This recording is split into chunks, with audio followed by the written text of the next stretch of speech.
is a nightmare. Man, that's the way it seems. Life is a nightmare. Welcome to Today in Horrible History, your daily moment of historical misfortune for February 6th, 2022. We head all the way back to February 6th of 1978 for an event which I actually lived through. That would be the Great Blizzard of 1978.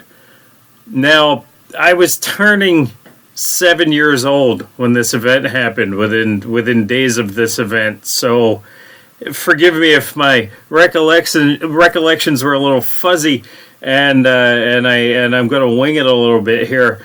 But from what I've been able to look up, there were, and some of you are going to kick and scream and say, this was not the day of the Great Blizzard of 1978, and that's because there were two Great Blizzards of 1978, depending on which part of the United States you live in.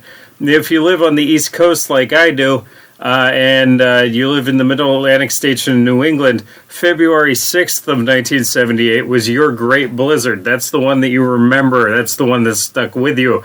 If you live in the Ohio Valley or north to the Great Lakes region, your Great Blizzard of 1978 happened about 2 weeks earlier, and yes, you did get more snow.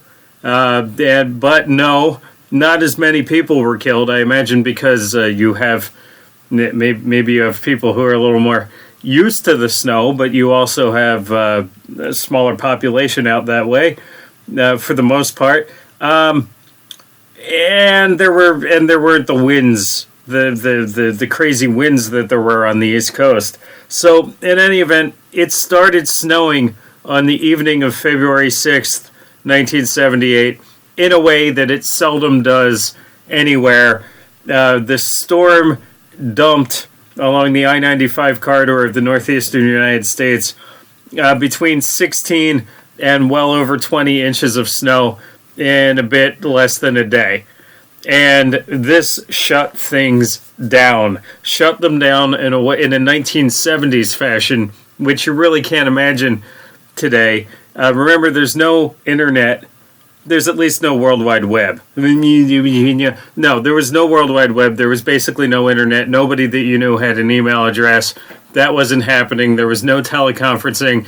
And importantly, you didn't have the Doppler radar technology or a lot of the weather forecasting technology that you would have had now. So the storm caught people by surprise, caught them with their pants down, and people kind of got stuck places out where they were.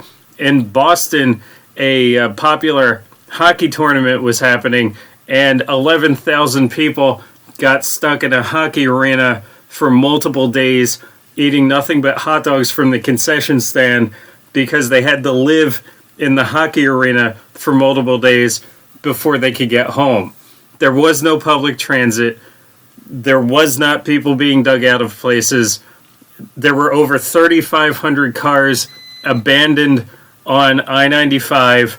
14 people died on I-95, asphyxiated in their cars because they tried to stay warm in their cars, and they tried to do that with the engine running, and the snow blocked their exhaust and killed them. 14 dead that way.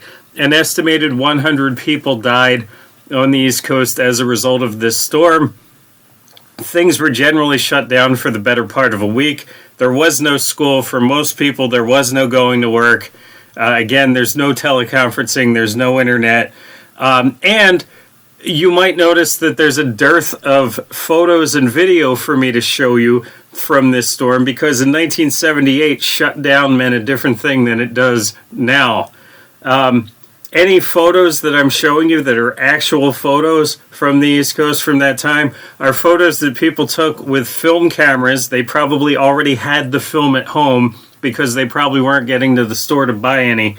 And they took those photos, they had them developed later, they saved them, and they had to wait 18 or 20 years for a dial-up connection to the World Wide Web, or longer, until they could scan the photos, buy a scanner. You know, they got a scanner for Christmas in 1996, and or 1998 or after, and eventually scanned the photos and put them up and said, hey, remember the blizzard of 78? So it's sort of it exists in a time that's sort of in some ways forgotten. I have vague memories of this happening. I had misremembered it happening closer to my birthday, which is in mid-February. But the fact of the matter is the snow was around. It took a week for the East Coast to dig out of this storm. So the snow was around for my birthday, even though it had stopped falling more than a week earlier. And that's about the only vague memory I had. It's the first really big snow that I remember happening as a kid. I didn't realize how fatal it was. I should point out as well that there were incredible wind speeds attached to this storm along the coast. And that there were 75, 85, 100 mile an hour wind gusts, which are well into hurricane territory associated with the storm on the East Coast, which made it deadly and, of course, made a lot of snow drift. It made much higher drifts than the 2 feet or so of snow that some places received. A lot of places set still standing single-day snow records. One of those being Atlantic City, New Jersey, which received 20.1 inches of snow in a single day, which is maybe a record that I don't know will ever be broken. So hazy, fuzzy memories with poor Polaroid or non-Polaroid attached photos that seem few and far between. For those of us on the East Coast, sorry folks, maybe next year I'll do the Great Lakes storm. The Great Blizzard of 1978 killed 100 people, made a lot of people eat hot dogs for breakfast. You tell me which was the bigger atrocity. Be sure to like this video and subscribe to the channel if you've not already done so.